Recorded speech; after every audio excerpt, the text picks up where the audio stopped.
Hello, my name's David White and I'm from Technology Assisted Lifelong Learning, which is a unit in the Continuing Education Department here at the University of Oxford. And myself and my colleague Marion Manton, who will appear later on, are going to just give a short talk about a project, just funded project called OER Impact that we did at the first half of this year. And that project was looking at the reuse of open educational resources, not the production of them, but the reuse of them. The project produced a couple of reports which you can get to by following this link. One of the reports is a full research report, so if you want to really roll your sleeves up and get stuck in with our data, then you can look at that one. There's another report which we're sort of calling an accessible report, which is shorter and it contains our recommendations. And this presentation is sort of cherry-picking from that report to give you an idea of what we found and what we're recommending. Now, the study itself took a very qualitative approach, and we interviewed and ran workshops with a range of people in different roles within higher education institutions. So we talked to people that we're calling strategists.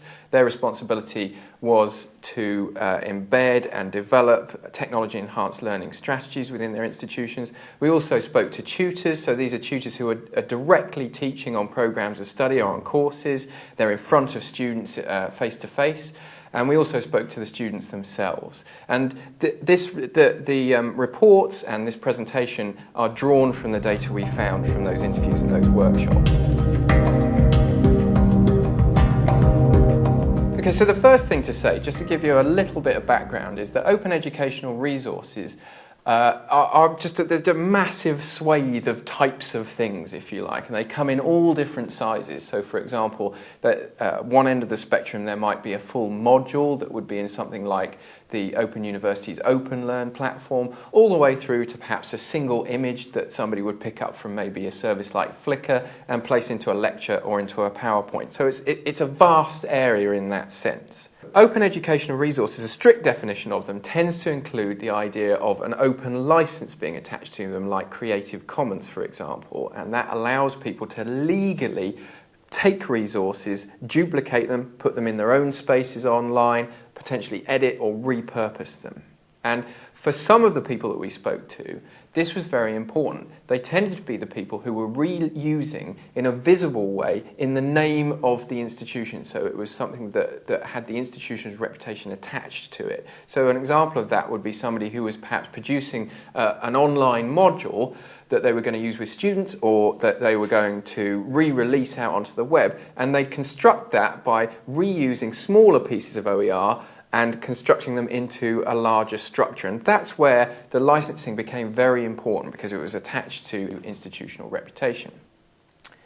Now, having said that, the majority of people that we spoke to, in this case mainly the academic staff, saw open educational resources in a much more flexible way, and to them it was the educational aspects of the resources, not surprisingly, which were more important to them. So how relevant they were to their program of study, whether they solved a particular teaching problem.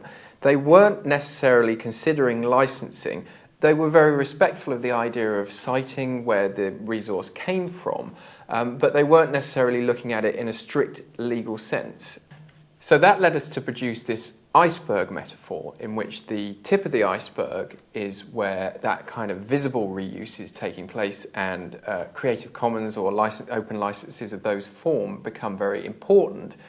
But the vast majority of reuse is taking place below the waterline, if you like, within programs of study, within courses, which are relatively private spaces. So, for example, resources that have been placed in virtual learning environments for specific modules, or perhaps using images in PowerPoints. This seems to be fairly standard practice. And below that waterline, where it's less visible, if you like, the importance of licensing is not something that people were really considering. It's a relatively kind of low-risk scenario. One of the key messages that came out of the study, that came from tutors, but especially from students, was the value of collating lists or embedding resources into spaces like virtual learning environments. Now, students recognised, especially early stage students, that they couldn't necessarily critically evaluate the search return from something like Google. They didn't know whether they were going to be wasting their time looking at maybe irrelevant or inaccurate sources. And so they wanted to go somewhere trusted. They wanted to go somewhere where there were just a simple list of resources that tutors had put together that they knew were valid and relevant. And although that isn't particularly pedagogically glamorous, it was the case that students kind of expected this and really appreciated it and took advantage of it. So that's one specific example of reuse, but obviously there are different forms of reuse in different contexts. It's, as I say, a large space. So that led us to create this sort of map of the reuse landscape. Now, out of our data, quite a lot of the activity was in that independent quadrant, but most of it was where the independent quadrant blurs into the strategic or the appropriated. Okay, so this is what I was just talking about in terms of gathering together resources in virtual learning environments. We did also find activity in that ratified quadrant, which would be in the tip of the iceberg. There was less of that, proportionally speaking, and it could be the case that that's because that kind of activity is done by more specific kind of production teams rather than necessarily those people who are, at the coalface of day-to-day teaching. So that gives you an idea of the space that our study was working in terms of the reuse of open educational resources and digital resources more generally. I'm now going to hand over to Marion Manton, who's going to talk about the academic practice of reuse on a day-to-day basis. Thanks, Dave. So, talking about how people are actually using digital resources, the first thing to say is that they really are doing this. This is common practice, people are out there engaging in it, and it's not hard to convince people that it's going to add value to what they do. In terms of thinking about this value, most academics see this in terms of improving the quality of what they do, adding richness to their teaching and learning, providing students with new or different learning opportunities they would not have otherwise had.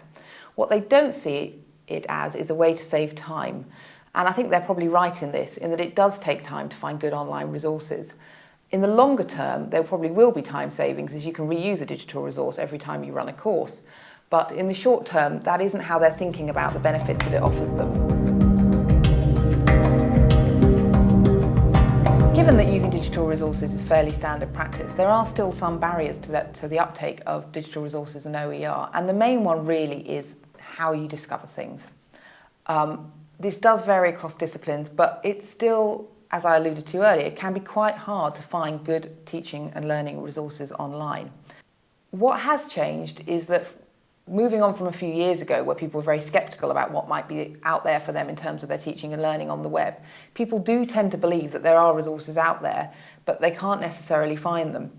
Unsurprisingly, the place where most people start looking for digital resources is Google.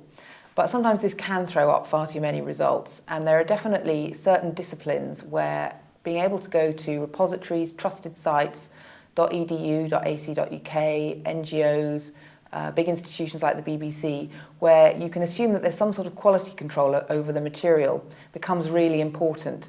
A good example of this was a lecturer we talked to in nutrition, where there's lots of misinformation available on the web, and you don't want your students to be stumbling across that and thinking that that's fact. Starting in sites that already had some sort of quality control meant that instead of having to go through several hundred links to find one good one, she could get to the really useful information much more quickly. With this in mind, there is a role for repositories, but they have to be searchable by Google. Otherwise, you're going to miss a huge swathe of your audience, a lot of your lecturers, but most importantly, virtually all of your students.